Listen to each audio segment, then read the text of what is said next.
하만의 교만에 대해서 계속해서 말씀을 나눕니다. 하만이 교만한 것처럼 마지막 우리 예수님 재림의 때 적그리스도가 나타나서 교만한 모습을 나타내 줄 것을 예표적으로 보여주고 있습니다. 우리에게는 하만의 교만을 통하여 겸손한 자가 되어야 한다, 교만한 자가 되어서는 안 된다라는 것을 말씀해 주고 있습니다. 우리 모두가 주님 앞에서 또 무성도들 앞에서 그리고 세상 사람들 앞에서 겸손한 모습이 될 수 있기를 원합니다. 7절에 보면 왕께 아뢰되 왕께서 사람을 존귀하게 하시려면 이라는 말씀이 나옵니다. 왕께 아뢰다고 했는데요, 하만은 자기가 상 받는 줄로 생각을 합니다. 그리고 지체 없이 바로 대답을 하게 되죠. 자기가 상 받는다고 생각하니까 좋은 상 주라고 그랬을까요? 안 좋은 거 주라고 그랬을까요? 좋은 상 주라고 말을 합니다. 최고의 보상을 얘기를 합니다. 8절에 왕께서 입으신 왕복과 왕복을 입혀주세요 라고 말하고 있고, 왕께서 타시는 말과 왕이 타시는 말도 태워주세요, 타게 해주세요 그 말이죠. 머리에 쓰는 왕관을 가져다가, 그러니까 세 가지를 요구를 합니다. 왕의 옷, 왕복, 왕이 타시는 말 타게 해주시고 왕이 쓰시는 왕관도 쓰게 해주세요. 상을 누가 받을 줄 알고? 하만 자신이 받을 줄 알고 이렇게 말을 한 거죠. 그러나 사실은 누구의 착각이었을까요? 하만의 착각이었습니다. 왕복은 왕이 입었던 것과 같은 종류의 옷이 아니라 실제로 왕이 입었던 옷을 말하는데요, 그것을 입을 수 있게 했다라고 하는 것은 최고의 하사품이었고 왕의 권자, 왕의 권세를 상징하는 것이 왕복입니다. 그래서 왕복을 입게 해주십시오 라고 했고, 왕복은 그리스도 예수님의 영광의 옷과 비교되어집니다. 그래서 예수님의 재림의 때에 성도들이 입을 세마포 의의 옷과도 비교되어지는 것이 바로 왕복입니다. 우리가 하늘나라에 가면 하나님과 같은 존재는 아닐지라도 하나님의 영광을 우리에게도 누리게 하실 것을 말씀하고 계시죠. 그래서 저 천국에 가면 하나님이 우리를 크게 높여주시고 또 우리로 하여금 영광을 받으시는 그러한 모습이 될 줄로 믿습니다. 왕께서 타시는 말이라고 했는데 이것은 통치를 상징하고 있습니다. 계시록 19장에 보면 예수님이 흰 말을 타고 재림하실 것을 말씀하고 있고, 또 계시록 19장 14절에는 하늘에 있는 군대들이라는 표현이 나옵니다. 이것은 먼저 천국에 간 성도들이 예수님과 함께 하늘에서 내려올 것을 말씀하고 있습니다. 말을 타고 예수님 오실 때 먼저 천국에 간 성도들도 함께 온다는 것이죠. 그래서 성화를 보면 예수님이 하늘에서 내려오시고 무성도들도 함께 세마포 옷을 입고 내려오는 성화 보셨을 것입니다. 그리고 왕관이 나옵니다. 왕이 머리에 썼던 그 왕관을 말하는 것이 아니라 왕의 머리에 치장했던 왕관 모양의 관을 말합니다. 그것을 알 수 있는 것은 9절에 보면 그 왕복과 말을 이라고 말하고 왕관이라는 말이 안 나오고, 11절에 보면 하만이 왕복과 말을 가져다가 이렇게 표현하고 있어요. 거기에도 뭐는 안 나와요? 왕관은 안 나와요. 그래서 왕이 타고 다녔던 말의 머리에 왕관 모양의 관이 있었던 것으로 이렇게 보여집니다. 왕관은 생명의 면류관, 의의 면류관, 썩지 아니할 면류관을 우리가 생각할 수 있습니다. 그래서 우리가 천국에 가서 받아 누리게 될 상급과 비교되어지는 것이 바로 왕관입니다. 우리도 번쩍번쩍 빛나는 왕관 쓰고 저 천국에서 거니는 그러한 은혜가 있을 줄로 믿습니다. 의의 면류관과 또 썩지 않을 면류관 그리고 생명의 면류관을 우리에게 주시겠다라고 약속하여 주셨습니다. 우리가 특별히 영혼을 구원시키는 일에 쓰임받으면 내가 전도한 그 영혼이 나의 뭐가 된다고 했어요? 면류관이 된다고 했습니다. 그렇기 때문에 금면류관이 아니더라도 내가 전도한 그 영혼들이 나의 무엇이 된다? 면류관이 된다. 그러니까 전도 많이 한 사람은 면류관이 많겠어요? 적겠어요? 많은 거죠. 선국에 와 있는 사람이 내가 전도한 사람이다 그러면 그 사람들이 나의 면류관이니까 얼마나 감사한 일이겠어요? 그들이 곧 나의 상급인 것이죠. 하만은 위의 세 가지를 다 자기가 받기를 원했어요. 왕의 옷, 왕복도, 그리고 왕이 타는 말도, 그리고 왕이 쓰는 왕관도 다 자기가 받기를 원했습니다. 그뿐만 아니라 왕의 자리까지도 넘보는 그런 모습을 보게 됩니다. 저 그리스도는 자기가 하나님이라고 하며 그는 나중에 이 세상 마지막 대환란의 때에 자기가 하나님처럼 섬김받게 될 것을 성경은 말씀하고 있습니다. 이 땅의 권세와 영광과 통치를 다 누리기를 원하는 저 그리스도의 모습을 보여줍니다. 그래서 하만이 바로 저 그리스도의 예표로서 우리에게 보여지고 있는 것입니다. 하만의 모습을 보니 지극히 어떤 사람이에요? 교만한 사람입니다. 하나님의 사람은 교만해야 할까요? 겸손해야 할까요? 겸손해야 할 줄로 믿습니다. 같이 봅시다. 교만하지 말고 겸손한 자 됩시다. 9절에 보면 그 왕복과 말을 왕의 신하 중 가장 존귀한 자의 손에 맡겨서 왕이 존귀하게 하시기를 원하시는 사람에게 옷을 입히고 말을 태워서 성중 거리로 다니며 그 앞에서 반포하여 이르기를 이렇게 말씀이 나옵니다. 왕의 신하 중 가장 존귀한 자라는 표현이 나오는데요. 나라의 넘버 3가 되는 거죠. 제3인자가 되는 거죠. 그러니까 현재 왕이 있고 그 다음에 국무총리 하만이 있고 이제 또 한 사람을 높이기를 원하는데 그 사람이 세 번째가 되는 거죠. 첫 번째, 두 번째, 세 번째. 그런데 사실은 하만 마음속에는 누가 가장 존귀함을 받을 자로 여기고 있다고요? 자기 자신은 존귀하게 여김받을 자로 생각하고 있는 것입니다. 하만은 꿈에도 생각하지 못했던 일을 이에 자기가 누리게 된다라고 지금 생각을 하고 있는데 그것은 그게 뭐였다? 착각이었습니다.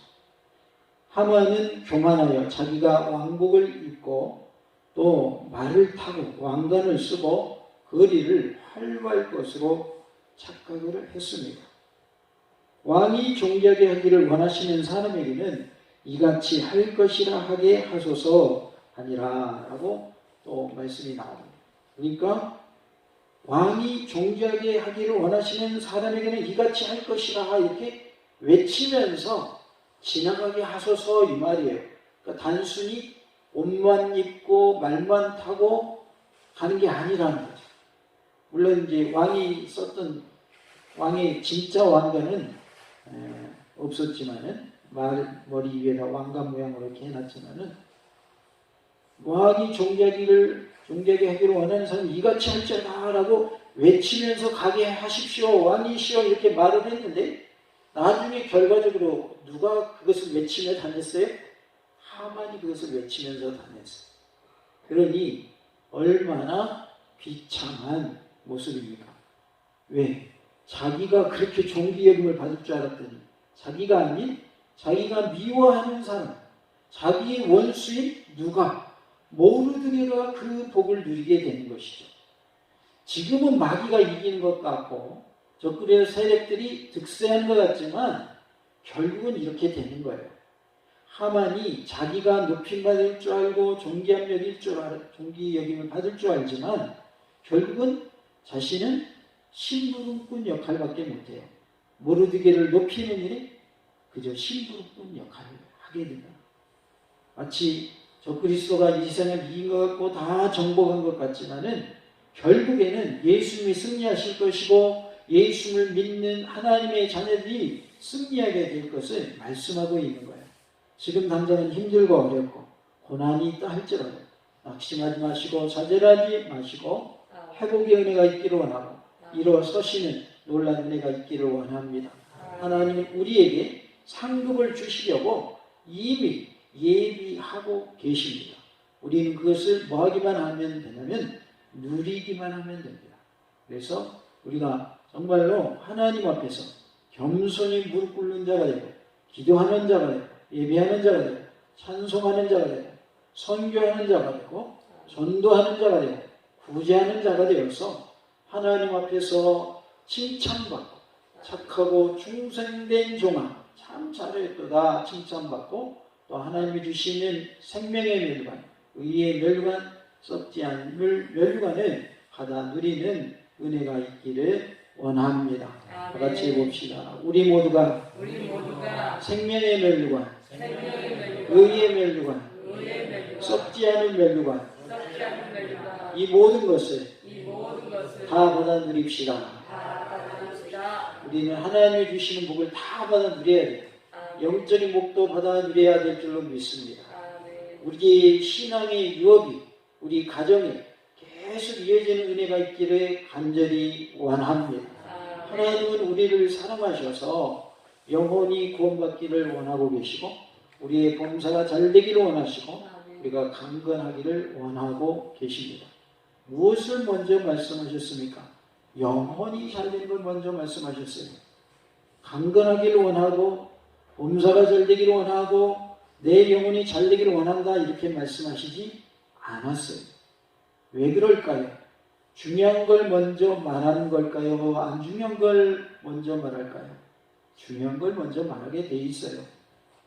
우리가 누구 어머니, 누구 아버지 할 때에도 첫째 이름 부릅니까? 둘째, 셋째 이름 부릅니까? 보통은 일반적으로 누구 이름 불러줘요? 첫째 이름 불러줍니다. 우리 집 같으면 지민이 아빠, 지민이 엄마 이렇게 말해요. 왜? 지민이가 첫째니까.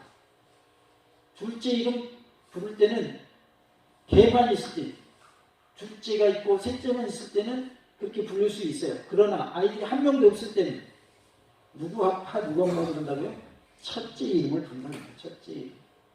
그러니까 태어난 순서대로 첫째의 이름을 대표적으로 부르는 것처럼 그만큼 중요한 것이 앞에 온다는 뜻이죠. 그리고 성경에서도 무슨 축복이 있어요? 차자의 축복이에요? 장자의 축복이에요? 장자의 축복입니다. 이제 차자 그 다음에 태어난 사람들은 좀 억울할 수 있어요. 아, 내가 둘째로 태어났기 때문에 이 복을 못 누린단 말이야? 그런데 어떡할 거예요? 장자의 축복이 있는 것을. 그런데 성경은 또 장자가 아닌 차자가 복받은 예도 있지요. 에스라엘 야곱 누가 복받았어? 야곱이 복받았어. 그러니까 꼭 장자가 복받는 것도 아니에요. 또. 누구의 손에 달렸어요? 하나님의 손에 달렸어요. 그러나 일반적으로는 누가 복받는 것으로 되어 있어요? 장자가 복을 받는 것으로 되어 있어요. 그래서 첫째로 태어나는 것이 복인 것이죠. 그렇다고 해서 둘째, 셋째는 복이 없냐? 그건 아니다. 그 말이에요. 왜? 에사야 야곱의 경우를 보면 야곱이 둘째임에도 불구하고 장자의 축복을 그가 누립니다. 그리고 야곱의 12 아들 중에 그 복을 이어가는 사람이 11번째 누가 이었어요? 요셉이 이어갑니다. 그렇기 때문에 장자의 축복이라고 하는 것은 꼭 순서적인 의미만은 아니더라. 제가 지금 말씀드리는 건 뭐냐면 첫 번째 말하는 것이 중요한 것일 때 첫 번째는 말하더라는 말이죠.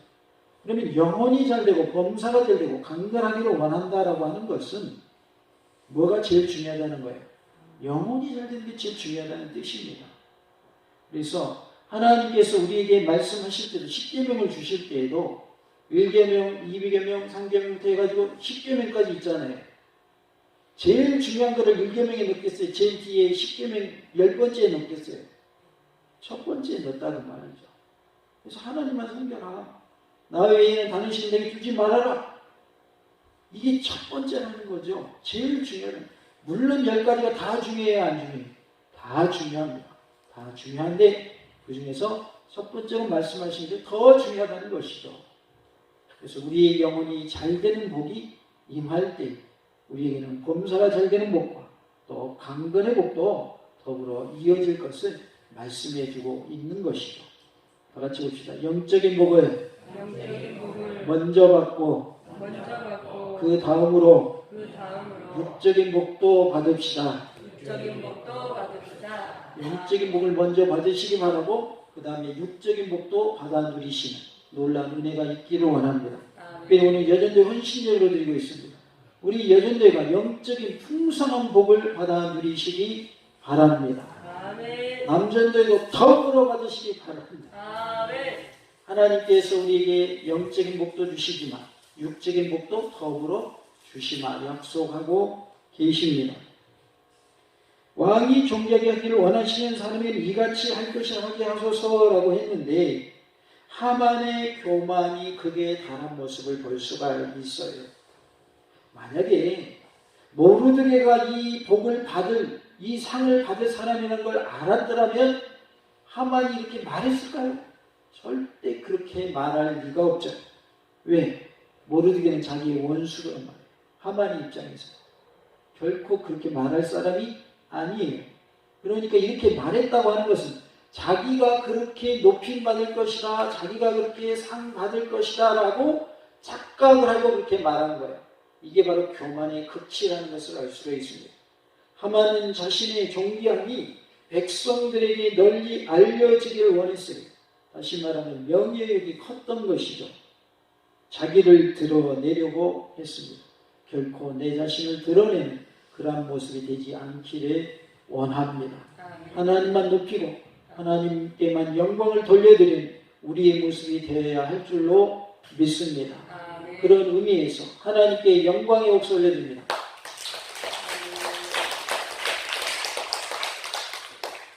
하나님의 영광 받으신 줄로 믿습니다. 설교하는 제가 영광 받으면 안 돼요. 말씀 듣는 우리 성도들이 영광 받으면 안 돼요. 누가 받으셔야 돼요?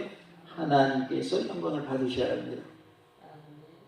하만이 이렇게 자기가 드러나기를 원했고 높임받기를 원했지만 결국은 어떻게 됩니까?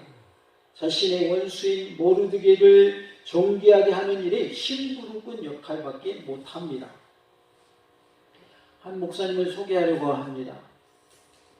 며칠 전에 팔순이셨어요. 그래서 몇몇 목사님들이 모여서 함께 식사를 했습니다. 근데 그분이 예주 선교회라고 하는 선교회 대표이십니다. 그분께서 우리 한국인 선교사를 필리핀에 파송을 하셨고 그 선교사를 통해서 필리핀에 선교하게 하셨고 또 그곳에 신학교를 건립하게 해서 신학교에서 목회자들을 현지 목회자들을 배출을 하고 계십니다. 그리고 그것으로 그치지 않고 그 신학생들 중에서 이스라엘 선교사 또 캄보디아 선교사 말레이시아 선교사를 또 이렇게 파송을 하는 일까지 하고 있어요. 그래서 이제 선교회를 만드셔가지고 한국인 선교사가 필리핀에서 중요한 그 역할을 잘 감당하고 있는데 그 일을 해내셨음에도 불구하고 그분이 팔순 그 모인 자리에서 하시는 말씀이 나는 심부름 한 것밖에 아무것도 한 것이 없습니다 라고 소감을 말하셨습니다. 그분이 우리 교회도 오셔서 설교하셨어요. 정정필 목사님이라고 은퇴하신 목사님이십니다. 그분께서 하신 말씀이 나는 한 것이 아무것도 없다는 거예요. 나는 심부름만 했다는 거예요. 심부름. 좀 교만한 마음이 있고 드러내기를 원하는 마음이 있는 목사님 같으면 그렇게 말하지 않았겠죠. 제가 이렇게 크게 그냥 선교회가 커지게 했고요. 지금 필리핀에도요. 많은 목회자들이 지금 현지 목회자가 배출됐고요. 그것뿐만 아니라 필리핀의 그 현지인들이 말레이시아로 이스라엘로 캄보디아로 선교사로 가도록 제가 이렇게 큰 일을 했습니다. 이렇게 말할 수 있는데 그런 말은 한마디도 안 하셨습니다. 제가 말씀드린 건 사실이란 말이에요. 사실인데 그 사실을 본인의 입으로 말했다 안 했다? 말하지 않았어요. 나는 심부름만 한 것뿐입니다. 여러분들이 선교회에 선교비를 내서 그 돈이 모아져서 그 필리핀 한국인 선교사에게 전화해지게 했고 그 선교사를 통해서 이 일들이 되게 한 것밖에 없습니다. 심부름 한 것밖에 없고 이 모든 일을 되게 하신 것은 하나님이 하셨습니다 라고 고백하는 그런 모습을 보았습니다. 우리가 뭔가 해내고 많은 것을 이루었다 할지라도 내 자신을 드러내기보다는 오히려 하나님만을 높이고 하나님만을 드러내는 그런 모습이 되어야 할 줄로 믿습니다. 예수님이 재림하시기 전에 대환란 기간 동안에 적그리스도가 하만처럼 교만함과 배도함과 명예욕에 사로잡혀서 하나님의 통치권과 왕권까지 넘보게 될 것을 하만을 통해서 보여주고 계십니다. 우리의 삶 속에 이 말씀을 적용해서 절대로 우리는 교만한 자가 되지 말고 겸손한 자가 되어야 할 줄로 믿습니다. 다 같이 해봅니다. 교만한 자 되지 말고 겸손한 자 됩시다. 할렐루야!